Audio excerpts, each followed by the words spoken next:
사랑하는 자녀여. 영상을 시작하기 전에 당신이 이루고자 하시는 그 간절한 마음을 제가 알고 있습니다.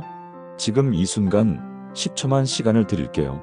당신의 마음속 깊은 소원을 댓글에 적어주세요.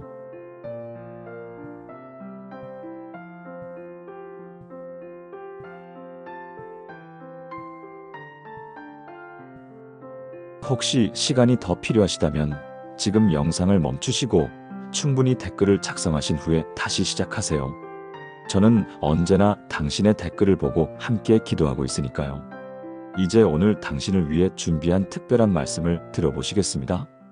2025년 1월 15일 새벽 4시 30분 경기도 수원의 한 아파트 작은 방에서 김영숙 권사님은 또 잠에서 깼습니다. 요즘 매일 밤 이렇습니다. 잠들기 전까지는 괜찮은데 새벽 3시쯤 되면 어김없이 눈이 떠집니다. 그리고 온갖 걱정이 밀려옵니다. 내일 병원 검사 결과가 나쁘면 어쩌지? 큰아들 사업은 잘 되고 있을까? 작은 딸은 시댁에서 잘 지내고 있을까? 전세 만기가 다가오는데 집값이 너무 올랐어. 우리 노후 자금으로는 어림도 없어. 생각이 꼬리를 물고 이어집니다. 가슴이 답답해지고 숨쉬기가 힘들어집니다. 옆에서 자고 있는 남편을 깨우고 싶지만 그분도 당뇨 때문에 힘들어하는데 더 걱정시킬 수는 없습니다. 결국 혼자 일어나 거실로 나왔습니다. 탁자 위에 놓인 성경책이 눈에 들어옵니다. 아무 생각 없이 펼쳤는데 시편 23편이 펼쳐졌습니다. 여호와는 나의 목자시니 내게 부족함이 없으리로다. 읽어 내려가는데 눈물이 흘러내렸습니다. 이 말씀을 몇 번이나 읽었습니까? 어렸을 때 교회 학교에서 외웠고 젊었을 때도 읽었고 지금도 종종 읽습니다. 하지만 오늘따라 다르게 느껴집니다. 내게 부족함이 없으리로다. 정말 그럴까요? 지금 내게는 부족한 것 천지인데 건강도 부족하고 돈도 부족하고 평안도 부족하고 기쁨도 부족합니다. 그런데 이상하게도 이 말씀을 읽으니 마음이 조금 가라앉습니다. 사랑하는 믿음의 가족 여러분, 혹시 이런 경험 있으십니까? 신앙생활은 오래 했는데 삶은 여전히 무겁고 불안하고 두렵습니까? 교회는 열심히 다니는데 마음에 평안이 없습니까? 성경도 읽고 기도도 하는데 변화가 없다고 느끼십니까? 2025년 대한민국을 살아가는 우리 중년 세대에게 신앙은 때로 또 하나의 부담처럼 느껴지기도 합니다. 예배도 드려야 하고 헌금도 해야 하고 봉사도 해야 하고 전도도 해야 합니다. 집에서는 자녀 걱정, 손주 걱정, 부모님 걱정을 해야 하고 건강 문제, 경제 문제, 노후 문제도 짊어져야 합니다. 특히 우리 같은 50대 후반에서 70대 초반의 성도들에게는 더욱 그렇습니다. 자녀들은 독립했지만 여전히 신경 쓰이고 손주들은 예쁘지만 돌보기 힘들고 부모님은 연로하셔서 걱정이고 우리 자신의 건강도 예전 같지 않습니다. 은퇴를 했거나 앞두고 있는데 노후 자금은 턱없이 부족합니다. 물가는 계속 오르고 의료비는 감당하기 어렵고 미래는 불확실하기만 합니다. 이런 현실 속에서 여호와는 나의 목자시니 내게 부족함이 없으리로다는 말씀이 너무 동떨어진 것처럼 느껴지지 않습니까? 하지만 오늘 제가 증거하려는 것은 바로 이것입니다. 시편 23편은 단순히 아름다운 시나 위로의 말씀이 아닙니다. 이 말씀을 매일 붙들고 기도할 때 실제로 우리 삶에 일어나는 구체적이고 놀라운 기적들이 있습니다. 저는 오늘 15년 목회 경험을 통해 직접 목격하고 들은 2025년 이 땅의 성도들이 경험한 7가지 기적을 나누려고 합니다. 이것은 신학적 이론이나 추상적인 설교가 아닙니다.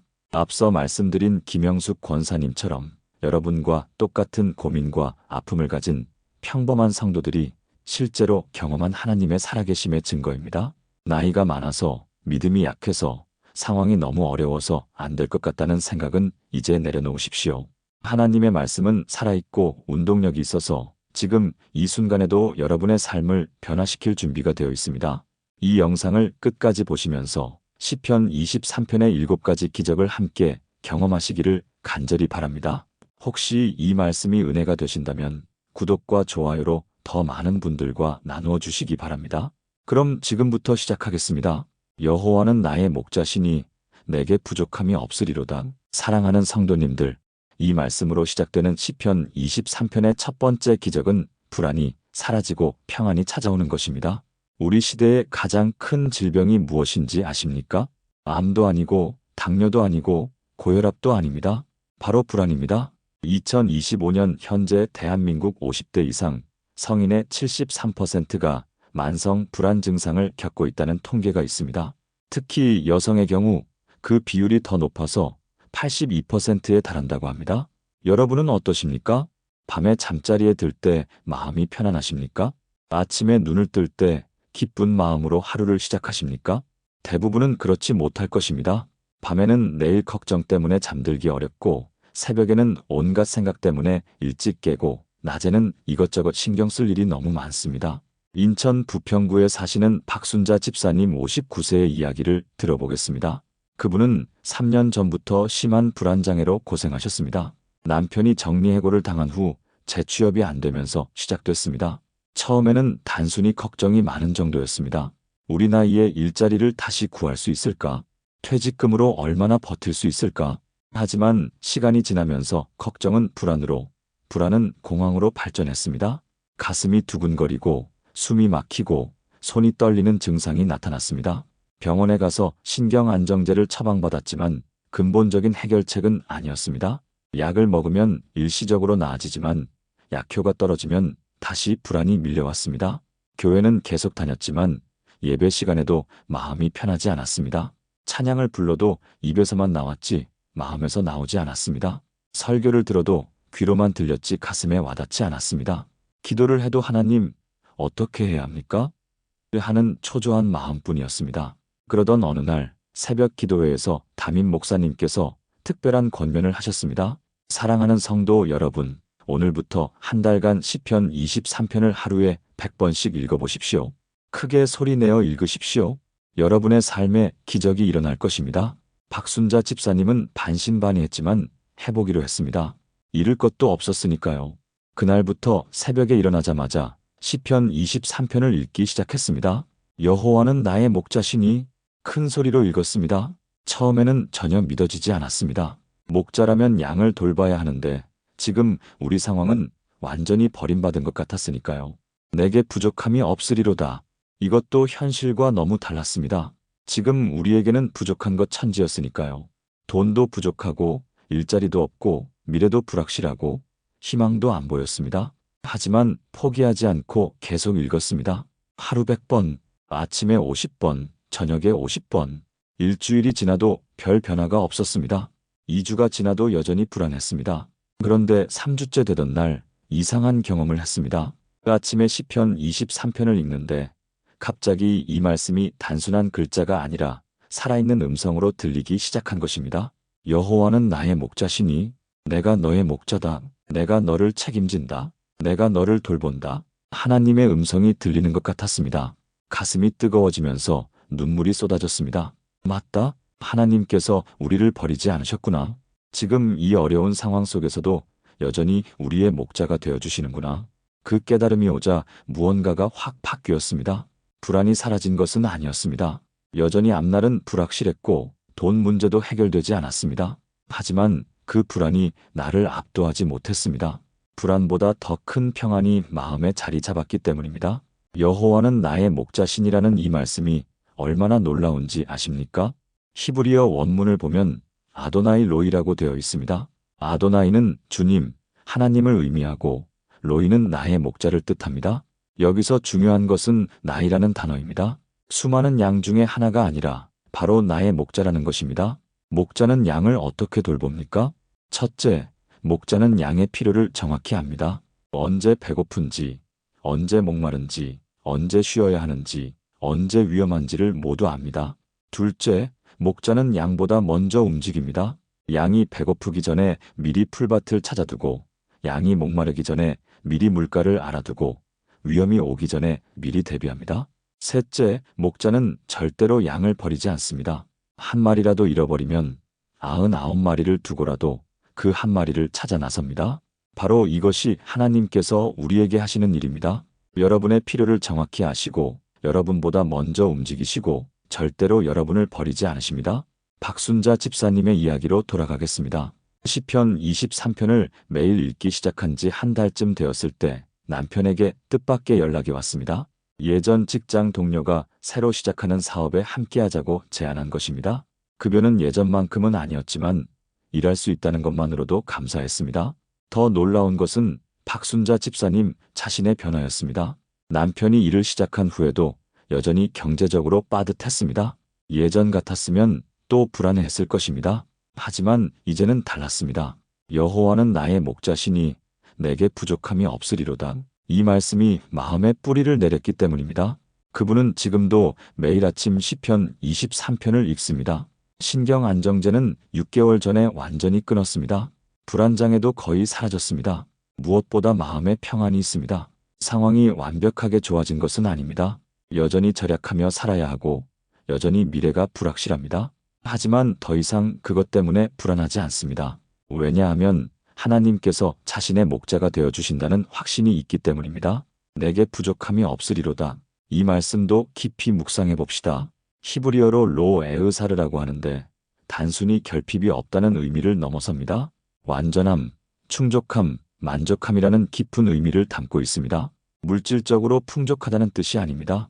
하나님께서 목자가 되실 때 우리 영혼이 진정으로 만족하고 충족된다는 뜻입니다. 예수님께서 요한복음 10장에서 뭐라고 말씀하셨습니까? 나는 선한 목자라 선한 목자는 양들을 위하여 목숨을 버리느니라. 우리의 목자이신 예수님은 우리를 위해 목숨까지 버리신 분이십니다. 그런 분이 우리를 돌보신다면 우리에게 정말로 부족함이 없지 않겠습니까? 사랑하는 믿음의 가족 여러분, 지금 불안하십니까? 내일이 걱정되십니까? 미래가 두렵습니까?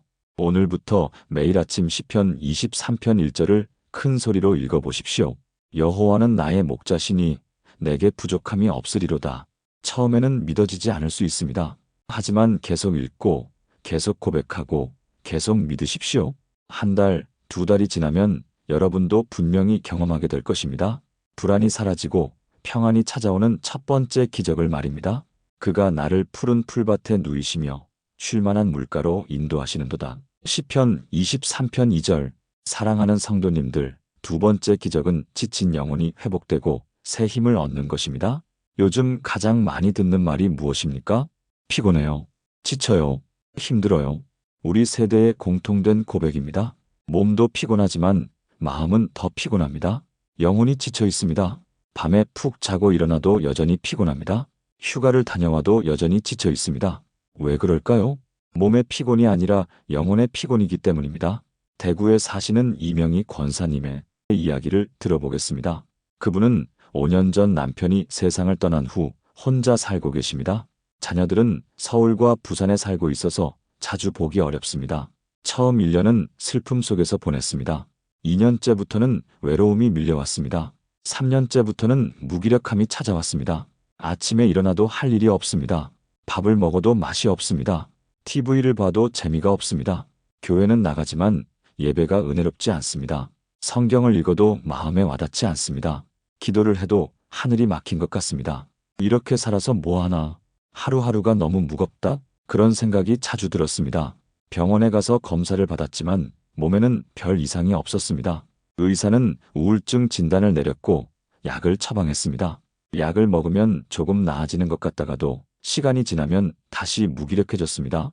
그러던 어느 날 집에서 우연히 오래된 수첩을 발견했습니다.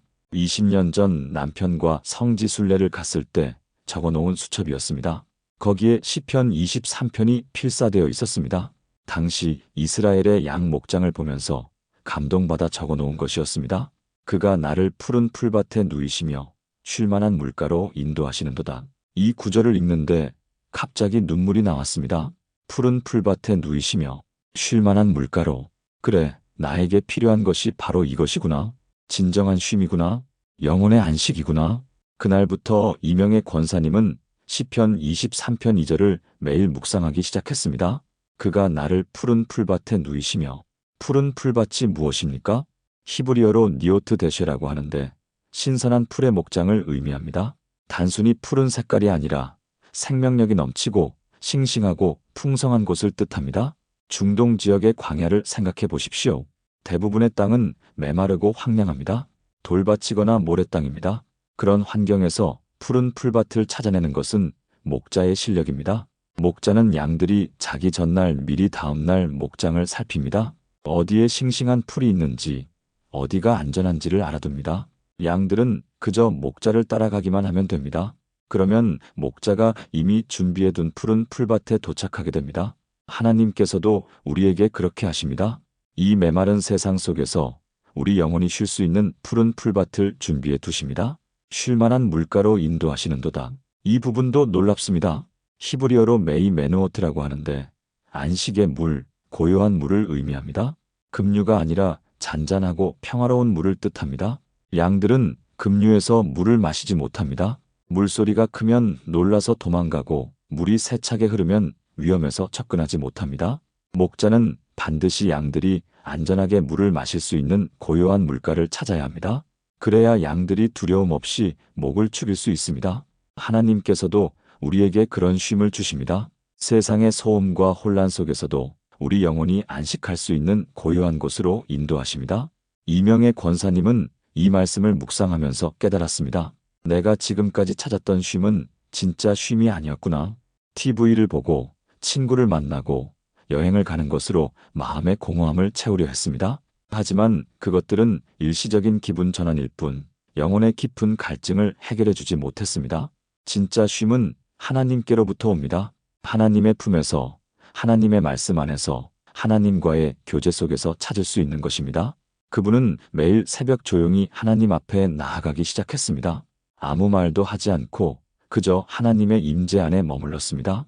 그가 나를 푸른 풀밭에 누이시며 쉴 만한 물가로 인도하시는도다. 이 말씀을 천천히 읽고 또 읽었습니다. 처음에는 별 느낌이 없었습니다. 하지만 2주, 3주가 지나면서 변화가 일어났습니다. 마음의 평안이 찾아왔습니다. 더 이상 무언가를 해야 한다는 조급함이 없었습니다. 하나님 앞에서 그저 쉬는 것만으로도 충분했습니다. 한 달쯤 지나자 일상생활도 달라지기 시작했습니다. 아침에 일어날 때 마음이 가벼워졌습니다. 밥을 먹을 때 감사함이 느껴졌습니다. 산책을 할 때 주변 풍경이 아름답게 보였습니다. 교회에 갈 때 예배가 기다려졌습니다. 석 달쯤 지나자 우울증 약을 끊을 수 있었습니다. 6개월이 지나자 완전히 다른 사람이 되어 있었습니다. 이명의 권사님은 지금 교회에서 같은 처지에 홀로 사시는 권사님들을 위한 모임을 인도하고 계십니다. 자신이 경험한 하나님의 위로를 다른 분들과 나누고 있습니다. 부산에 계신 최정숙 집사님도 비슷한 경험을 하셨습니다. 그분은 30년 넘게 남편과 자녀들을 위해 자신을 희생하며 살았습니다. 남편의 사업을 뒷바라지하고 자녀들 공부시키고 시부모님 봉양하느라 자신을 돌볼 시간이 없었습니다.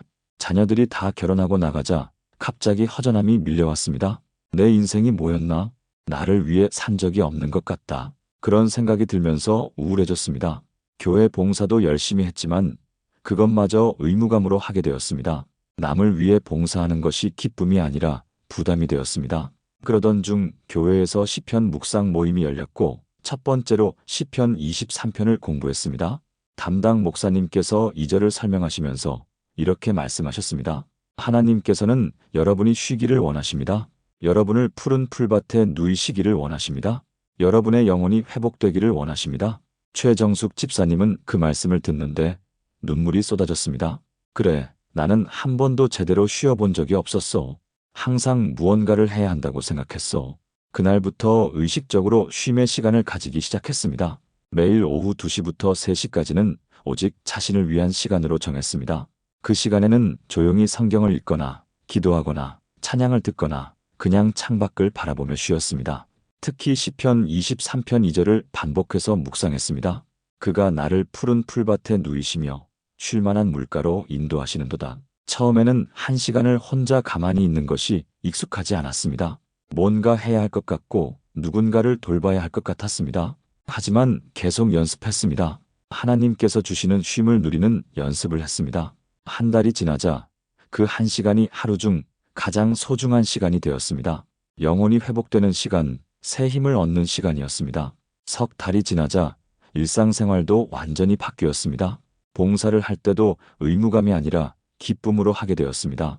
가족을 대할 때도 짜증이 아니라 사랑으로 대하게 되었습니다. 왜냐하면 영혼이 회복되었기 때문입니다. 지치지 않았기 때문입니다. 매일 하나님의 푸른 풀밭에서 쉬고 고요한 물가에서 영혼을 적셨기 때문입니다.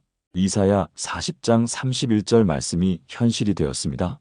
오직 여호와를 앙망하는 자는 새 힘을 얻으리니 독수리가 날개치며 올라감 같을 것이요 다른 박질하여도 곤비하지 아니하겠고 걸어가도 피곤하지 아니하리로다. 사랑하는 믿음의 가족들이여, 여러분의 영혼은 지금 어떤 상태입니까? 푸른 풀밭에 누워 있습니까? 아니면 메마른 광야를 헤매고 있습니까? 고요한 물가에서 쉬고 있습니까? 아니면 급류에 휩쓸려 가고 있습니까? 오늘부터 매일 하나님 앞에서 쉬는 시간을 가지십시오. 바쁜 일정을 멈추고 해야 할 일들을 잠시 내려놓고 조용히 하나님 앞에 나아가십시오. 시편 23편 2절을 천천히 묵상하십시오. 그가 나를 푸른 풀밭에 누이시며 쉴만한 물가로 인도하시는도다. 하나님께서 여러분을 쉼의 장소로 인도하실 것입니다. 여러분의 지친 영혼이 회복되고 새 힘을 얻는 두 번째 기적을 경험하게 될 것입니다. 내 영혼을 소생시키시고 자기 이름을 위하여 의의 길로 인도하시는도다. 시편 23편 3절. 사랑하는 성도님들, 세 번째 기적은 길 잃은 삶의 방향이 생기는 것입니다. 내 영혼을 소생시키시고, 히브리어로 나페쉬 예슈베브라고 합니다. 나페쉬는 영혼, 생명, 존재의 핵심을 의미하고 예슈베브는 되돌리다, 회복하다, 되살리다는 뜻입니다. 죽어가던 영혼을 다시 살려내신다는 의미입니다. 영혼이 죽어간다는 것은 무엇입니까? 육체는 살아있지만 삶의 의미를 잃어버린 상태입니다. 무엇을 위해 사는지 모르고 어디로 가야 할지 모르고 인생의 목적을 잃어버린 상태입니다. 광주에 사시는 김정순 집사님의 이야기를 들어보겠습니다. 그분은 10년 전 교회에서 큰 상처를 받았습니다.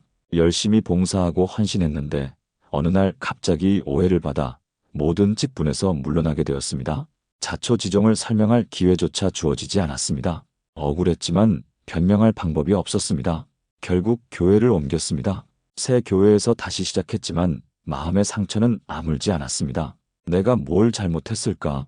왜 하나님은 이런 일을 허락하셨을까? 원망과 의문이 계속되었습니다. 더 이상 열심히 믿음 생활을 할 의미를 찾지 못했습니다. 교회는 나가지만 형식적으로 다녔습니다. 예배 시간에 몸만 있을 뿐 마음은 없었습니다. 봉사 요청이 와도 거절했습니다. 또 상처받으면 어쩌나? 또 배신당하면 어쩌나? 10년이 지났지만 여전히 그 상처에 묶여 있었습니다. 신앙생활의 방향을 완전히 잃어버린 상태였습니다. 내가 왜 교회를 다니지? 무엇을 위해 신앙생활을 하지? 그런 근본적인 질문에 대한 답을 찾지 못했습니다. 영혼이 죽어가고 있었습니다. 그러던 어느 날 새벽 기도회에서 담임 목사님이 시편 23편을 설교하셨습니다. 특히 3절을 강조하셨습니다. 내 영혼을 소생시키시고 자기 이름을 위하여 의의 길로 인도하시는도다. 목사님은 이렇게 말씀하셨습니다. 사랑하는 성도 여러분, 여러분의 영혼이 죽어가고 있습니까? 인생의 방향을 잃어버렸습니까? 하나님께서는 여러분의 영혼을 소생시키시고 올바른 길로 인도하실 것입니다. 김정순 집사님은 그 말씀을 듣는데 가슴이 뛰었습니다. 내 영혼을 소생시키시고, 그래, 나는 지금 영혼이 죽어 있었어. 10년 동안 과거의 상처에 묶여 영적으로 죽어 있었어. 그날부터 시편 23편 3절을 매일 쓰기 시작했습니다. 노트에 한 줄 한 줄 정성스럽게 썼습니다. 내 영혼을 소생시키시고 자기 이름을 위하여 의의 길로 인도하시는도다. 처음 일주일은 기계적으로 썼습니다. 하지만 2주째부터 이 말씀이 마음에 와닿기 시작했습니다. 소생시키시고, 하나님께서는 죽은 것도 살리시는 분이시구나. 내 죽어가는 영혼도 살리실 수 있으시구나. 의의 길로 인도하시는도다. 하나님께서는 길 잃은 나를 올바른 길로 인도하고 싶어 하시는구나. 한 달쯤 지나자 마음에 큰 변화가 일어났습니다. 10년 동안 붙잡고 있던 원망을 내려놓을 수 있었습니다. 상처를 준 사람들을 용서하기로 결단했습니다. 쉽지 않은 결단이었습니다. 하지만 자기 이름을 위하여 의의 길로라는 말씀이 힘을 주었습니다. 하나님의 이름을 위하여, 하나님의 영광을 위하여 올바른 길을 가야겠다는 결심이 섰습니다. 2달째 되던 날, 김정순 집사님은 용기를 내어 교회 봉사에 다시 참여하기로 했습니다. 아주 작은 것부터 시작했습니다. 교회 청소 봉사였습니다. 아무도 알아주지 않고 눈에 띄지도 않는 봉사였습니다. 하지만 이제는 사람의 인정을 받으려고 봉사하는 것이 아니었습니다. 하나님의 이름을 위하여 의의 길을 가기 위해 봉사하는 것이었습니다. 놀랍게도 그 작은 봉사를 하면서 신앙의 기쁨이 되살아났습니다. 예배가 은혜롭게 느껴졌습니다. 찬양이 입에서 나왔습니다. 기도가 즐거워졌습니다. 6개월이 지나자 완전히 다른 사람이 되어 있었습니다. 10년 동안 잃어버렸던 신앙의 방향을 다시 찾았습니다. 이제는 명확했습니다. 나는 하나님의 이름을 위하여, 하나님의 영광을 위하여 산다. 그것이 자신의 인생 목적이었습니다. 자기 이름을 위하여 의의 길로 인도하시는도다. 이 부분이 정말 중요합니다. 하나님께서 우리를 인도하시는 목적이 무엇입니까? 우리를 편하게 하려는 것이 아닙니다. 우리를 성공시키려는 것도 아닙니다. 자기 이름을 위하여, 즉 하나님의 영광을 위하여 우리를 올바른 길로 인도하시는 것입니다. 의의 길은 히브리어로 마그레이 체데크인데 의로움의 굴레들 또는 정의의 길들을 의미합니다. 하나님의 뜻에 합당한 길, 하나님께서 기뻐하시는 길을 뜻합니다. 서울에 사시는 한미경 권사님도 비슷한 경험을 하셨습니다. 그분은 평생 남편과 자녀들을 위해 살았습니다. 남편 사업을 도와주고 자녀들 뒷바라지하고 손주들 돌보면서 자신의 인생을 다 바쳤습니다. 그런데 환갑이 지나고 나니 문득 이런 생각이 들었습니다. 나는 도대체 누구를 위해 살았나? 나 자신을 위해 산 적이 있나? 허무함이 밀려왔습니다. 교회도 열심히 다녔지만 그것도 형식적이었다는 생각이 들었습니다. 남들이 다 하니까, 안 하면 이상하니까 다녔을 뿐이었습니다. 내 신앙은 진짜인가? 나는 정말로 하나님을 믿는 건가? 근본적인 회의가 들었습니다. 인생의 의미를 잃어버렸습니다. 그러던 중 교회에서 시편 통독 모임이 시작되었고 시편 23편을 공부하게 되었습니다. 3절을 묵상하는데 강한 도전을 받았습니다. 내 영혼을 소생시키시고 자기 이름을 위하여 의의 길로 인도하시는도다. 자기 이름을 위하여. 이 말씀이 가슴에 박혔습니다. 맞다. 나는 지금까지 남편을 위하여, 자녀를 위하여, 손주를 위하여 살았다. 하지만 정작 하나님을 위하여 산 적은 없었다. 그날부터 기도 제목이 바뀌었습니다. 하나님, 저를 주님의 이름을 위하여 사용해 주세요. 주님의 영광을 위한 삶을 살게 해주세요. 한 달쯤 지나자 하나님께서 새로운 길을 보여주셨습니다. 교회 근처 독거노인 돌봄센터에서 자원봉사자를 모집한다는 소식을 들었습니다. 평소 같았으면 관심도 없었을 것입니다. 하지만 이번에는 달랐습니다. 이것이 하나님께서 인도하시는 의의 길이 아닐까? 그 생각이 들자 지원하게 되었습니다. 일주일에 2번 독거노인들을 찾아가서 말벗이 되어드리고 간단한 가사일을 도와드리는 봉사였습니다. 처음에는 낯설고 어색했습니다. 하지만 계속하다 보니 이것이 바로 자신이 해야 할 일이라는 확신이 들었습니다. 특히 어느 할머니께서 이렇게 말씀하셨습니다. 권사님, 하나님께서 당신을 보내주신 것 같아요. 이 외로운 나를 위해서. 그 순간 한미경 권사님은 깨달았습니다. 이것이구나. 하나님의 이름을 위한 삶이 바로 이것이구나. 자신의 시간과 에너지를 하나님의 영광을 위해 사용하는 것, 도움이 필요한 이웃을 섬기는 것, 이것이 바로 의의 길이었습니다. 2년이 지난 지금 한미경 권사님은 완전히 다른 삶을 살고 계십니다. 더 이상 인생이 허무하지 않습니다. 명확한 목적이 있고 분명한 방향이 있습니다. 하나님의 이름을 위하여 의의 길을 걷고 있다는 확신이 있습니다. 사랑하는 믿음의 가족들이여. 여러분의 영혼은 살아있습니까? 아니면 죽어가고 있습니까? 여러분의 삶에 방향이 있습니까? 무엇을 위해 사는지 명확합니까?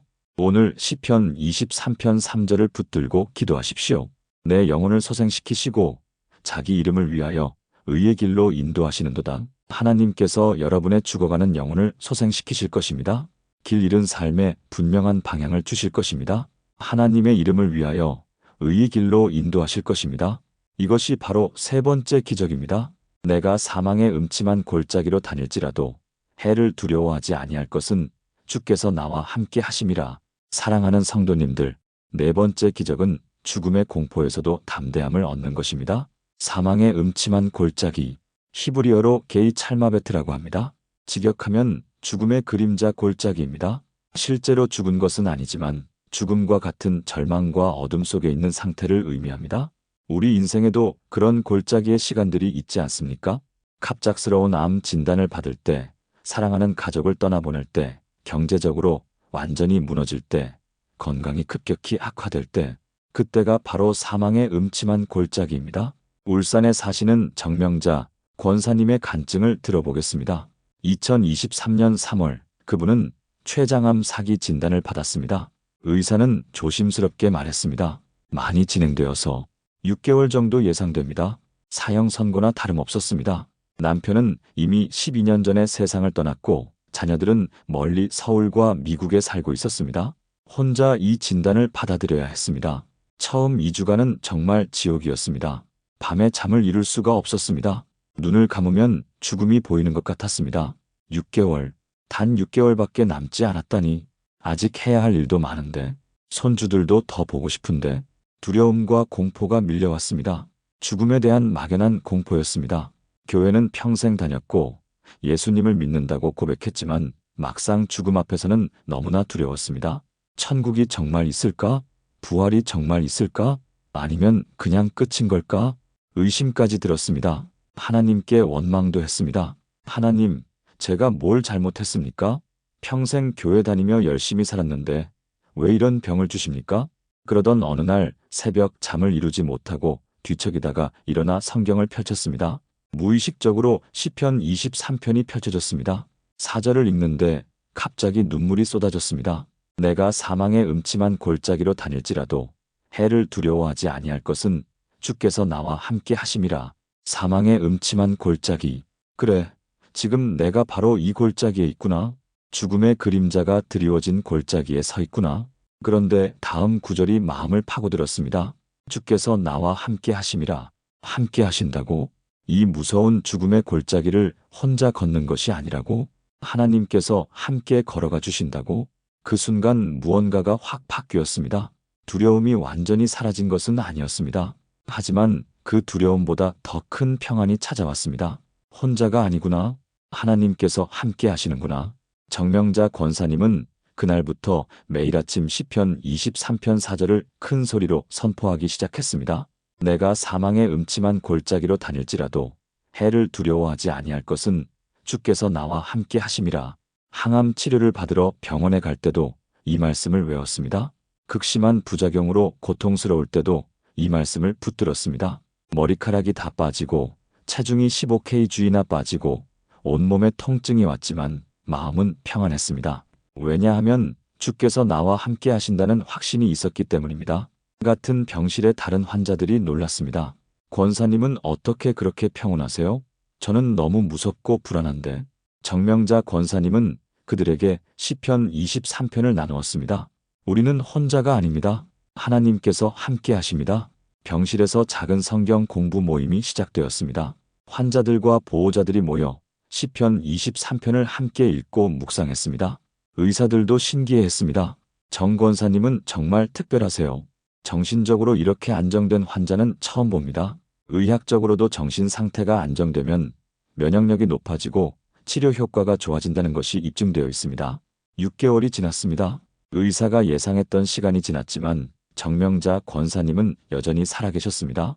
1년이 지났습니다. 암은 여전히 있었지만 더 이상 진행되지 않았습니다. 2년이 지난 지금 놀랍게도 암 수치가 많이 떨어졌습니다. 의사는 기적이라고 말했습니다. 하지만 정명자 권사님은 더 큰 기적을 경험했다고 말합니다. 암이 줄어든 것도 감사하지만 진짜 기적은 죽음 앞에서 평안을 얻은 것입니다.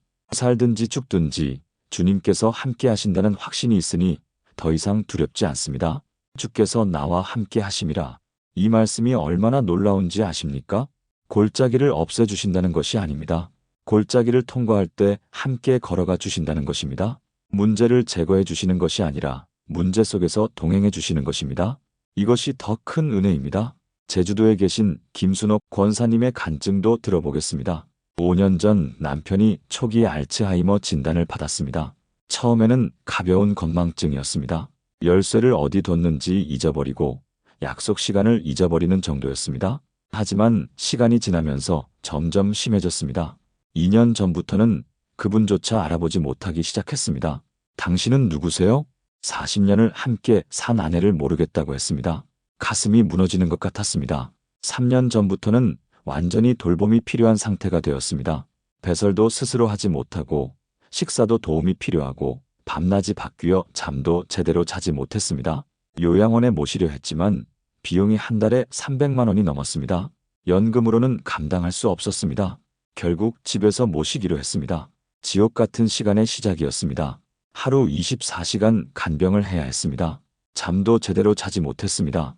남편이 밤에 계속해서 돌아다니기 때문에 1시간도 편히 잘 수 없었습니다. 육체적으로도 힘들었지만 정신적으로 더 힘들었습니다. 40년을 함께 산 남편이 자신을 모르는 것이 너무 슬펐습니다. 때로는 폭력적으로 변하기도 했습니다. 당신은 누구야? 왜 내 집에 있어? 그럴 때마다 가슴이 찢어지는 것 같았습니다. 1년쯤 지나자 김순옥 권사님 자신도 우울증에 빠졌습니다. 차라리 죽는 게 낫겠다. 그런 생각이 자주 들었습니다. 남편과 함께 죽을까 하는 생각도 했습니다. 교회도 나갈 수 없었습니다. 남편을 혼자 둘 수 없었기 때문입니다. 그러던 어느 날 교회 권사님 한 분이 신방을 오셨습니다. 그분이 시편 23편이 적힌 액자를 선물로 주셨습니다. 이 말씀이 힘이 될 거예요. 침대 옆에 걸어두고 매일 읽었습니다. 특히 4절이 마음에 와닿았습니다. 내가 사망의 음침한 골짜기로 다닐지라도 해를 두려워하지 아니할 것은 주께서 나와 함께 하심이라. 지금 내가 바로 이 골짜기를 걷고 있구나. 사망의 음침한 골짜기를. 남편의 치매는 서서히 죽어가는 과정이었고 자신도 함께 죽어가는 것 같았습니다. 하지만 주께서 나와 함께 하신다는 말씀이 위로가 되었습니다. 혼자가 아니구나. 이 힘든 골짜기를 혼자 걷는 것이 아니구나. 하나님께서 함께 걸어가 주시는구나. 그날부터 남편을 돌볼 때마다 이 말씀을 외웠습니다. 기저귀를 갈아줄 때도, 밥을 먹일 때도, 폭력적으로 나올 때도 주께서 나와 함께 하심이라. 신기하게도 힘이 났습니다. 같은 일을 하는데 마음이 완전히 달라졌습니다. 남편을 대하는 태도도 바뀌었습니다. 짐이 아니라 하나님께서 맡기신 사명으로 보이기 시작했습니다. 저주가 아니라 축복으로 느껴지기 시작했습니다. 2년이 지난 지금도 여전히 남편을 돌보고 계십니다. 상황은 더 악화되었습니다. 남편은 이제 완전히 누워 지내야 하는 상태가 되었습니다. 하지만 김순옥 권사님은 더 이상 절망 속에 있지 않습니다. 우울증도 사라졌습니다. 오히려 감사하는 마음으로 남편을 섬기고 있습니다. 주께서 나와 함께 하시니까요. 이 골짜기도 함께 걸어가 주시니까요. 사랑하는 믿음의 가족들이여. 여러분은 지금 어떤 골짜기를 걷고 계십니까? 질병의 골짜기입니까? 가족의 고통을 함께하는 골짜기입니까? 경제적 어려움의 골짜기입니까? 노후 불안의 골짜기입니까? 어떤 골짜기든 이것만은 기억하십시오. 여러분은 혼자가 아닙니다. 주께서 여러분과 함께 걸어가고 계십니다. 보이지 않아도 함께 하십니다. 느껴지지 않아도 함께 하십니다. 시편 23편 4절을 매일 고백하십시오. 내가 사망의 음침한 골짜기로 다닐지라도 해를 두려워하지 아니할 것은 주께서 나와 함께 하심이라. 이 말씀이 여러분의 골짜기를 통과하는 힘이 될 것입니다. 죽음의 공포에서도 담대함을 얻는 네 번째 기적을 경험하게 될 것입니다. 주의 지팡이와 막대기가 나를 안위하시나이다. 사랑하는 성도님들, 다섯 번째 기적은 고난 속에서도 위로와 힘을 얻는 것입니다. 주의 지팡이와 막대기, 이 두 가지는 목자가 반드시 가지고 다니는 도구였습니다. 지팡이는 양들을 인도하는 데 사용됩니다. 길을 가리키고 방향을 알려주고 위험한 곳을 피하게 합니다. 막대기는 양들을 보호하는 데 사용됩니다. 늑대나 곰 같은 맹수가 나타나면 막대기로 물리칩니다. 도적들이 나타나면 막대기로 싸웁니다. 하나님께서도 우리에게 그런 목자가 되어주십니다. 어두운 골짜기에서 길을 잃지 않도록 지팡이로 인도하시고 영적인 원수들로부터 막대기로 보호하십니다. 안위하시나이다. 히브리어로 나함인데 위로하다, 격려하다, 힘을 주다는 뜻입니다. 단순히 마음을 달래주는 것이 넘어 실제적인 힘과 용기를 주신다는 의미입니다. 강원도 춘천에 사시는 박영숙 집사님의 이야기를 들어보겠습니다. 2년 전 큰아들이 사업 실패로 5억 원의 빚을 지게 되었습니다. 박영숙 집사님 부부가 연대 보증을 샀기 때문에 그 빚을 갚아야 했습니다. 은퇴 후 노후 자금으로 모아둔 2억 원을 다 쏟아부었습니다. 그래도 3억 원이 남았습니다. 집까지 담보로 잡혔습니다. 60이 넘은 나이에 다시 일을 시작해야 했습니다. 남편은 경비 일을 구했고 박영숙 집사님은 새벽에는 청소 일을, 낮에는 식당 일을 했습니다. 하루 14시간씩 일했습니다. 몸도 힘들었지만 마음이 더 힘들었습니다. 이 나이에 왜 이런 고생을 해야 하나. 평생 모은 돈이 하루아침에 날아가다니. 아들에 대한 원망도 생겼습니다. 너가 조심했으면 이런 일이 없었을 텐데.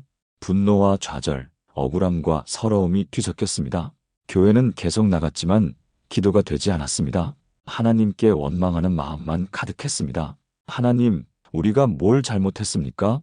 평생 교회 다니며 헌금하고 봉사했는데 왜 이런 고난을 주십니까?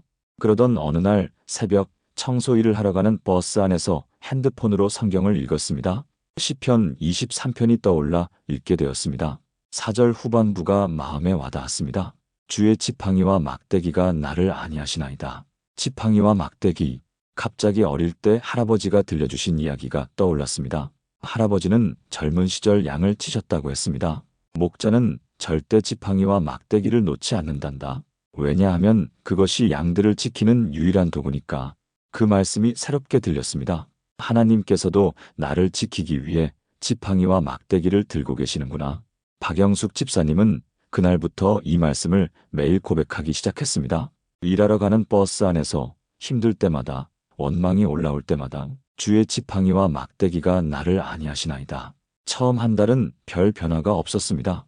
여전히 힘들었고 여전히 억울했습니다. 하지만 계속 고백했습니다.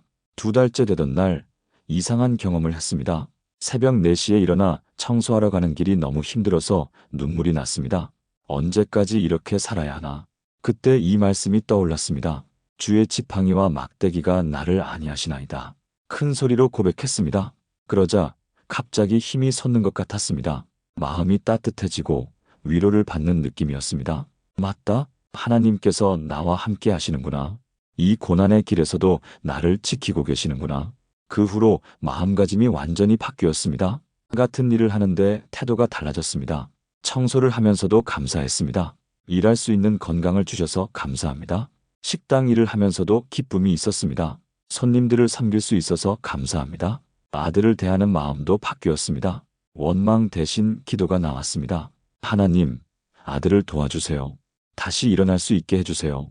6개월이 지나자 신기한 일들이 일어나기 시작했습니다. 남편이 일하는 회사에서 급여를 올려줬습니다. 박영숙 집사님이 일하는 식당 사장님이 시간당 임금을 인상해줬습니다. 큰아들도 새로운 일자리를 구해서 조금씩 빚을 갚기 시작했습니다. 1년이 지나자 빚의 30%를 갚았습니다. 2년이 지난 지금 절반 이상을 갚았고 집 담보도 풀렸습니다. 박영숙 집사님은 이렇게 고백합니다. 그 고난의 시간이 없었다면 하나님의 지팡이와 막대기를 이렇게 깊이 경험하지 못했을 것입니다. 하나님께서 정말로 나를 지키고 계시다는 것을 고난 속에서 깨달았습니다. 주의 지팡이와 막대기, 이것이 무엇을 의미하는지 좀 더 깊이 생각해 봅시다. 지팡이는 인도를 상징합니다. 고난 속에서 어디로 가야 할지 모를 때 하나님께서 길을 보여주십니다. 막대기는 보호를 상징합니다. 영적인 원수들이 우리를 해하려 할 때 하나님께서 막아주십니다. 그리고 이 2가지가 우리를 안위한다고 했습니다. 단순히 위로만 하시는 것이 아니라 실제로 길을 인도하시고 실제로 보호하심으로써 우리에게 힘과 용기를 주신다는 것입니다. 부산 해운대에 사시는 최순희 권사님의 간증도 들어보겠습니다. 3년 전 남편이 갑자기 뇌출혈로 쓰러졌습니다. 응급수술을 받았지만 왼쪽 반신이 마비되었습니다. 1년 넘게 병원과 재활치료를 다녔지만 완전히 회복되지 않았습니다. 남편은 평생 건강하게 일했던 사람이었습니다.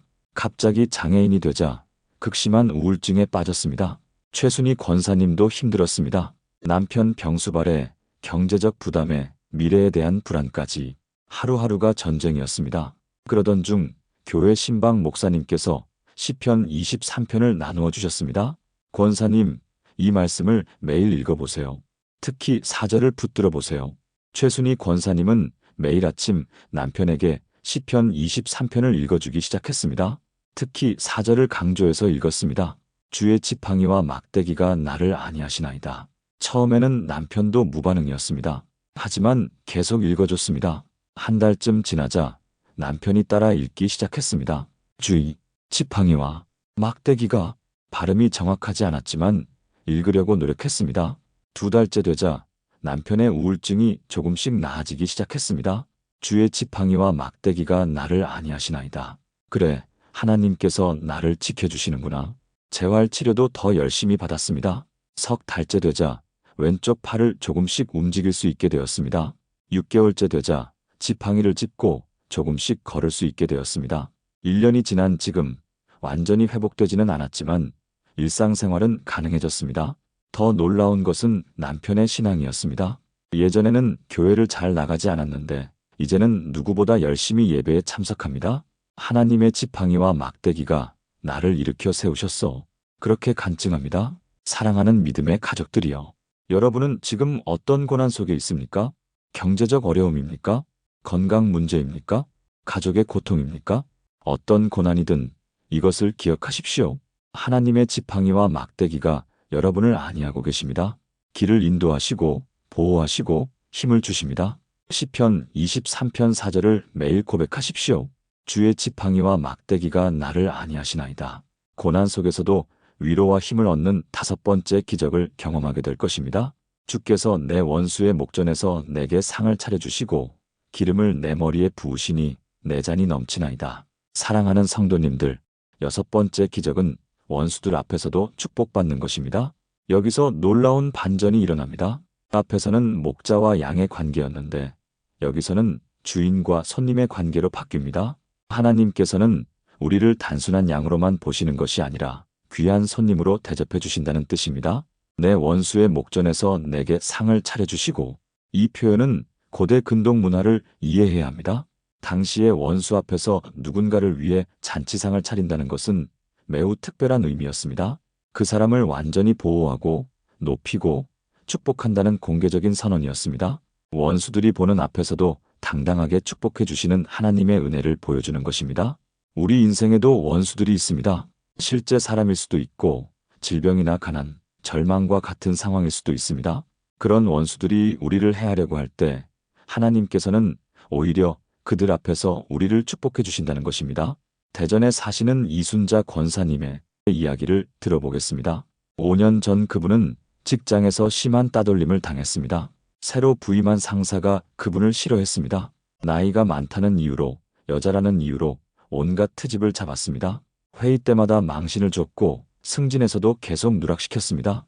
동료들도 상사 눈치를 보느라 이순자 권사님을 피했습니다. 매일 출근하는 것이 고역이었습니다. 그만두고 싶었지만 은퇴까지 5년밖에 남지 않았고 퇴직금을 포기할 수 없었습니다. 이를 악물고 버텼지만 마음은 너무 힘들었습니다. 밤마다 울었습니다. 왜 나만 이런 고생을 해야 하나? 하나님은 왜 이런 불의를 보고만 계시나? 교회에서도 기도 제목은 하나였습니다. 하나님, 저 상사를 벌해주세요. 저 사람이 저 회사에서 쫓겨나게 해주세요. 복수하고 싶은 마음뿐이었습니다. 그러던 어느 날 새벽 기도회에서 담임 목사님이 시편 23편을 설교하셨습니다. 5절 말씀을 강조하셨습니다. 주께서 내 원수의 목전에서 내게 상을 차려주시고, 목사님은 이렇게 말씀하셨습니다. 하나님께서는 여러분의 원수를 벌하시는 것이 아니라 원수들이 보는 앞에서 여러분을 축복하실 것입니다. 그것이 더 큰 역전입니다. 이순자 권사님은 그 말씀에 도전을 받았습니다. 원수를 벌해달라고 기도하지 말고 나를 축복해달라고 기도하자.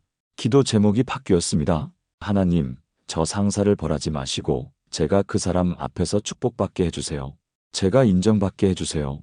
그리고 시편 23편 5절을 매일 고백했습니다.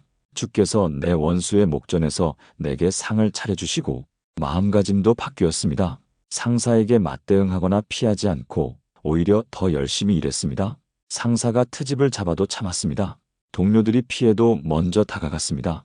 3개월쯤 지나자 변화가 일어나기 시작했습니다. 회사에 큰 프로젝트가 들어왔는데 이순자 권사님의 전문 분야였습니다. 상사는 마지못해 그분을 프로젝트에 투입했습니다. 이순자 권사님은 20년 경력을 모두 쏟아부었습니다. 밤을 새워가며 준비했고 완벽하게 프레젠테이션을 준비했습니다. 프로젝트는 대성공이었습니다. 고객사에서 극찬했고 본사에서도 주목했습니다. 6개월 후 전 직원이 모인 시상식에서 이순자 권사님이 최우수 사원상을 받았습니다. 그 상사도 참석한 자리였습니다. 무대에 올라가 상을 받는 순간 이순자 권사님은 깨달았습니다. 이것이구나. 주께서 내 원수의 목전에서 내게 상을 차려주시는 것이 바로 이것이구나. 그 후 회사 분위기가 완전히 바뀌었습니다. 상사도 더 이상 트집을 잡지 않았습니다. 동료들도 존중하기 시작했습니다. 1년 후 그 상사가 다른 부서로 옮겨갔고 이순자 권사님이 승진했습니다. 은퇴할 때까지 평안하게 일할 수 있었습니다. 기름을 내 머리에 부으시니. 기름을 머리에 붓는 것은 고대 근동에서 최고의 환대였습니다. 왕이나 제사장을 세울 때 기름을 부었듯이 하나님께서는 우리를 왕 같은 제사장으로 대우해 주신다는 뜻입니다. 내 잔이 넘치나이다. 단순히 필요를 채워주시는 것이 아니라 넘칠 정도로 풍성하게 주신다는 의미입니다. 하나님의 축복은 언제나 우리의 기대를 뛰어넘습니다. 인천에 사시는 조미숙 집사님의 간증도 들어보겠습니다. 10년 전 그분은 교회에서 큰 오해를 받았습니다. 헌금 관리를 맡았는데 장부에 오류가 발견되었습니다. 실제로는 그분의 잘못이 아니라 전임자의 실수였지만 책임을 뒤집어 쓰게 되었습니다. 해명할 기회도 주어지지 않았습니다. 모든 직분에서 물러나야 했고 성도들의 손가락질을 받았습니다. 억울했지만 입을 열 수 없었습니다. 결국 교회를 옮겼습니다. 하지만 상처는 깊었습니다. 10년이 지나도록 그 일이 계속 생각났습니다. 내가 뭘 잘못했지? 왜 그런 누명을 써야 했지? 새 교회에서도 적극적으로 봉사하지 못했습니다. 또 오해받으면 어쩌나 하는 두려움 때문이었습니다. 그러던 중 교회에서 시편 통독 모임이 있었고 시편 23편을 공부하게 되었습니다. 5절을 묵상하는데 마음에 와닿았습니다. 주께서 내 원수의 목전에서 내게 상을 차려주시고 기름을 내 머리에 부으시니 내 잔이 넘치나이다. 하나님께서는 억울한 나를 알고 계시는구나. 그리고 나를 축복하기 원하시는구나. 조미숙 집사님은 그날부터 과거를 내려놓기로 결심했습니다. 억울함을 하나님께 맡기고 현재에 집중하기로 했습니다. 새 교회에서 작은 봉사부터 다시 시작했습니다. 유치부 교사로 섬겼고 교회 청소도 자원해서 했습니다. 시편 23편 5절을 매일 고백했습니다. 주께서 내 원수의 목전에서 내게 상을 차려주시고 2년쯤 지나자 담임 목사님께서 재정관리 직분을 맡아달라고 요청하셨습니다. 처음에는 거절했습니다. 과거의 상처 때문이었습니다. 하지만 목사님이 간곡하게 부탁하셨습니다. 집사님의 정직함과 성실함을 보았습니다. 집사님이 적임자입니다. 조미숙 집사님은 용기를 내어 받아들였습니다. 이번에는 철저하게 준비했습니다. 모든 것을 투명하게 관리했고 매월 보고서를 만들어 공개했습니다. 5년이 지난 지금 교회의 재정이 깨끗하고 투명하게 관리된다고 모든 성도들이 인정합니다. 작년에는 모범 집사상까지 받았습니다. 조미숙 집사님은 이렇게 간증합니다. 10년 전 그 억울한 일이 없었다면 하나님께서 나를 이렇게 높여주시는 은혜를 경험하지 못했을 것입니다. 원수들 앞에서 축복받는 것이 무엇인지 이제 압니다. 사랑하는 믿음의 가족들이여. 여러분에게도 원수가 있습니까? 여러분을 괴롭히는 사람이 있습니까? 여러분을 억울하게 하는 상황이 있습니까? 오늘 시편 23편 5절을 붙들고 기도하십시오. 주께서 내 원수의 목전에서 내게 상을 차려주시고 기름을 내 머리에 부으시니 내 잔이 넘치나이다. 하나님께서 여러분을 축복하실 것입니다. 원수들이 보는 앞에서 여러분을 높이실 것입니다. 원수들 앞에서도 축복받는 6번째 기적을 경험하게 될 것입니다. 내 평생의 선하심과 인자하심이 반드시 나를 따르리니 내가 여호와의 집에 영원히 살리로다. 사랑하는 성도님들, 마지막 7번째 기적은 평생 하나님의 사랑을 확신하는 것입니다. 내 평생의 선하심과 인자하심이 반드시 나를 따르리니. 이 말씀이 얼마나 놀라운지 아십니까? 따르다는 히브리어로 라다프인데 실은 추격하다, 쫓아가다는 의미입니다. 마치 경찰이 도둑을 추격하듯이 하나님의 선하심과 인자하심이 우리를 끈질기게 따라온다는 뜻입니다. 우리가 하나님을 찾아가는 것이 아니라 하나님께서 먼저 우리를 찾아오십니다. 우리가 실수하고 넘어져도 하나님의 사랑은 포기하지 않고 계속 따라옵니다. 이것이 바로 하나님의 언약적 사랑입니다. 서울 노원구에 사시는 김영자 권사님의 이야기를 들어보겠습니다. 그분은 평생 파란만장한 삶을 살았습니다. 젊었을 때 남편의 사업 실패로 빚에 쪼들렸고 중년에는 건강을 잃었고 노년에는 자녀들과의 갈등도 있었습니다. 교회는 다녔지만 하나님의 사랑을 확신하지 못했습니다. 하나님께서 정말 나를 사랑하실까? 이렇게 힘든 일만 겪는 것을 보면 사랑하시는 것 같지 않은데 그런 의심이 늘 있었습니다. 특히 5년 전 남편이 세상을 떠난 후 그 의심은 더 커졌습니다. 하나님께서 나를 사랑하신다면 왜 남편을 이렇게 일찍 데려가셨을까? 원망하는 마음으로 살았습니다. 그러던 어느 날 교회에서 시편 23편 암송 대회가 있었습니다. 손주와 함께 참여하기로 했고 함께 암송을 준비했습니다. 6절을 외우면서 손주가 물었습니다. 할머니, 선하심과 인자하심이 나를 따른다는 게 무슨 뜻이에요? 김영자 권사님은 대답하다가 멈췄습니다. 그러게, 무슨 뜻이지? 집에 와서 성경 주석을 찾아봤습니다. 따르다가 추격하다는 의미라는 것을 알게 되었습니다. 추격하다고? 하나님의 선하심과 인자하심이 나를 추격한다고? 그날 밤 깊이 묵상했습니다. 지난 69년의 삶을 돌아봤습니다. 힘든 일도 많았지만 돌아보니 하나님의 선하심이 항상 있었습니다. 사업이 실패했을 때 친구가 도와줘서 다시 일어날 수 있었습니다. 건강을 잃었을 때 좋은 의사를 만나 회복될 수 있었습니다. 남편이 세상을 떠났을 때 자녀들과 교회 성도들이 위로해줬습니다. 아, 그때마다 하나님의 선하심이 나를 따라왔구나. 내가 깨닫지 못했을 뿐 하나님의 인자하심이 나를 추격하고 있었구나. 눈물이 쏟아졌습니다. 69년 동안 하나님께서 한 번도 자신을 버리지 않으셨다는 것을 깨달았습니다. 그날부터 김영자 권사님의 삶이 바뀌었습니다. 과거를 원망하는 대신 과거 속에서 하나님의 선하심을 발견하기 시작했습니다. 현재를 불평하는 대신 현재 속에서 하나님의 인자하심을 감사하기 시작했습니다. 미래를 두려워하는 대신 미래에도 하나님의 사랑이 따라올 것을 확신하게 되었습니다. 내 평생의 선하심과 인자하심이 반드시 나를 따르리니. 이 말씀을 매일 고백했습니다. 1년이 지나자 완전히 다른 사람이 되어 있었습니다. 얼굴에 평안이 넘쳤고 말에 감사가 넘쳤습니다.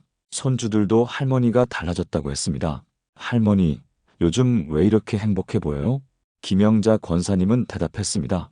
하나님의 사랑을 확신하게 되었기 때문이란다. 내가 여호와의 집에 영원히 살리로다. 시편 23편의 마지막 구절입니다.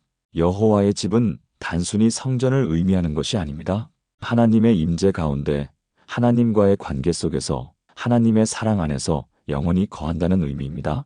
우리의 최종 목적지는 이 세상의 성공이나 행복이 아닙니다. 하나님과 영원히 함께하는 것입니다. 그 영원한 관계 속에서 완전한 평안과 기쁨을 누리는 것입니다. 광주에 사시는 박정혜 집사님의 간증도 들어보겠습니다. 그분은 평생 신앙생활을 했지만 천국에 대한 확신이 없었습니다. 내가 정말 천국에 갈 수 있을까? 내 믿음이 부족한데, 내가 죄를 많이 지었는데 늘 불안했습니다. 특히 나이가 들수록 그 불안은 커졌습니다. 죽음이 가까워질수록 천국에 대한 확신이 없어서 두려웠습니다. 그러던 중 교회에서 시편 23편 특강이 있었습니다. 강사 목사님께서 6절을 설명하시면서 이렇게 말씀하셨습니다. 사랑하는 성도 여러분, 여러분이 천국에 가는 것은 여러분의 의로움 때문이 아닙니다. 하나님의 선하심과 인자하심 때문입니다. 여러분이 하나님을 붙잡는 것이 아니라 하나님께서 여러분을 붙잡고 계십니다. 박정혜 집사님은 그 말씀에 큰 충격을 받았습니다. 맞다. 내가 하나님을 붙잡는 것이 아니라 하나님께서 나를 붙잡고 계시는구나. 내 평생의 선하심과 인자하심이 반드시 나를 따르리니. 이 말씀이 새롭게 들렸습니다. 반드시라는 단어가 강조되었습니다. 하나님의 선하심과 인자하심은 반드시 나를 따른다. 내가 완벽해서가 아니라 하나님께서 신실하시기 때문에 반드시 따른다. 내가 여호와의 집에 영원히 살리로다. 이것도 확신의 고백입니다. 살 것 같다, 살 수 있다가 아니라 살리로다입니다. 반드시 산다는 확신입니다. 박정혜 집사님은 그날부터 천국에 대한 확신을 갖게 되었습니다. 자신의 의로움이 아니라 하나님의 은혜를 의지하게 되었습니다. 2년이 지난 지금 더 이상 죽음이 두렵지 않습니다. 오히려 천국을 소망하며 살고 있습니다. 사도 바울의 고백이 자신의 고백이 되었습니다. 내가 확신하노니 사망이나 생명이나 천사들이나 권세자들이나 현재 일이나 장래 일이나 능력이나 높음이나 깊음이나 다른 어떤 피조물이라도 우리를 우리 주 그리스도 예수 안에 있는 하나님의 사랑에서 끊을 수 없으리라. 사랑하는 믿음의 가족들이여, 여러분은 하나님의 사랑을 확신하십니까? 과거를 돌아볼 때 하나님의 선하심을 발견할 수 있습니까? 현재를 살아갈 때 하나님의 인자하심을 경험하고 있습니까? 미래를 바라볼 때 하나님의 사랑을 확신할 수 있습니까? 오늘 시편 23편 6절을 붙들고 고백하십시오. 내 평생의 선하심과 인자하심이 반드시 나를 따르리니 내가 여호와의 집에 영원히 살리로다. 여러분의 과거, 현재, 미래 모두에서 하나님의 사랑을 확신하게 될 것입니다. 평생 하나님의 사랑을 확신하는 7번째 기적을 경험하게 될 것입니다. 사랑하는 믿음의 가족 여러분, 지금까지 시편 23편을 매일 붙들고 기도할 때 일어나는 7가지 놀라운 기적을 함께 나누었습니다. 다시 한번 정리해 보겠습니다. 첫째, 불안이 사라지고 마음의 평안이 임하는 기적입니다. 여호와는 나의 목자시니 내게 부족함이 없으리로다. 목자이신 하나님께서 우리를 책임지고 돌보시기 때문에 우리는 더 이상 불안해할 필요가 없습니다. 둘째, 지친 영혼이 회복되고 새 힘을 얻는 기적입니다. 그가 나를 푸른 풀밭에 누이시며 쉴만한 물가로 인도하시는도다. 하나님께서 우리를 참된 쉼의 장소로 인도하시고 영혼을 회복시켜 주십니다. 셋째, 길 잃은 삶에 방향이 생기는 기적입니다. 내 영혼을 소생시키시고 자기 이름을 위하여 의의 길로 인도하시는도다. 죽어가던 영혼을 살리시고 하나님의 영광을 위한 올바른 길로 인도하십니다. 넷째, 죽음의 공포에서도 담대함을 얻는 기적입니다. 내가 사망의 음침한 골짜기로 다닐지라도 해를 두려워하지 아니할 것은 주께서 나와 함께 하심이라. 가장 어둡고 두려운 골짜기에서도 하나님께서 함께 걸어가 주시기 때문에 담대할 수 있습니다. 다섯째, 고난 속에서도 위로와 힘을 얻는 기적입니다. 주의 지팡이와 막대기가 나를 안위하시나이다. 하나님의 지팡이와 막대기로 인도받고 보호받으며 고난 속에서도 힘을 얻습니다. 여섯째, 원수들 앞에서도 축복받는 기적입니다. 주께서 내 원수의 목전에서 내게 상을 차려주시고 기름을 내 머리에 부으시니 내 잔이 넘치나이다. 우리를 해하려는 원수들이 보는 앞에서도 하나님께서 당당하게 우리를 축복하십니다. 일곱째, 평생 하나님의 사랑을 확신하는 기적입니다. 내 평생의 선하심과 인자하심이 반드시 나를 따르리니 내가 여호와의 집에 영원히 살리로다. 과거, 현재, 미래 모두에서 하나님의 변치 않는 사랑을 확신하게 됩니다. 이 7가지 기적은 단순한 이론이나 추상적인 개념이 아닙니다. 2025년 오늘 이 시간에도 수많은 성도들이 실제로 경험하고 있는 하나님의 살아계심의 증거입니다. 앞서 나눈 모든 간증들처럼 여러분도 이 기적들을 경험할 수 있습니다. 오늘부터 시작하십시오. 매일 아침 하루의 가장 첫 시간을 시편 23편과 함께 시작하십시오. 크게 소리내어 읽으십시오. 마음으로 믿으십시오. 입으로 고백하십시오. 처음에는 믿어지지 않을 수 있습니다. 현실은 여전히 어렵고 상황은 나아지지 않는 것처럼 보일 수 있습니다. 하지만 포기하지 마십시오. 하나님의 말씀은 씨앗과 같아서 심으면 반드시 싹이 틉니다. 한 달, 2달, 석 달이 지나면 여러분도 분명히 경험하게 될 것입니다. 시편 23편의 7가지 기적을 말입니다. 평안의 기적을, 회복의 기적을, 방향의 기적을, 담대함의 기적을, 위로의 기적을, 축복의 기적을, 확신의 기적을 경험하게 될 것입니다. 이 영상이 여러분에게 도움이 되셨다면 꼭 구독과 좋아요 버튼을 눌러주십시오. 댓글로 여러분의 간증도 나누어 주시면 큰 은혜가 될 것입니다. 알림 설정을 해두시면 새로운 말씀 영상을 놓치지 않고 받아보실 수 있습니다. 더 많은 성도님들과 이 귀한 은혜를 나누고 싶습니다. 여러분의 한 번의 클릭이 누군가에게는 생명의 말씀이 될 수 있습니다. 끝까지 함께 해주신 모든 분들께 진심으로 감사드립니다. 여호와는 여러분의 목자시니 여러분에게 부족함이 없을 것입니다. 그가 여러분을 푸른 풀밭에 누이시며 쉴만한 물가로 인도하실 것입니다. 여러분의 영혼을 소생시키시고 의의 길로 인도하실 것입니다. 사망의 음침한 골짜기를 지날 때도 주께서 여러분과 함께 하실 것입니다. 주의 지팡이와 막대기가 여러분을 안위하실 것입니다. 여러분의 원수들 목전에서 여러분에게 상을 차려주시고 기름을 부으실 것입니다. 여러분의 평생의 선하심과 인자하심이 반드시 여러분을 따를 것이며 여러분은 여호와의 집에 영원히 거할 것입니다. 오늘도 주님의 은혜와 평강이 여러분과 여러분의 가정에 충만하시기를 간절히 기도합니다. 다음 영상에서 더 귀한 말씀으로 다시 만나 뵙겠습니다. 주님의 이름으로 축복합니다. 샬롬.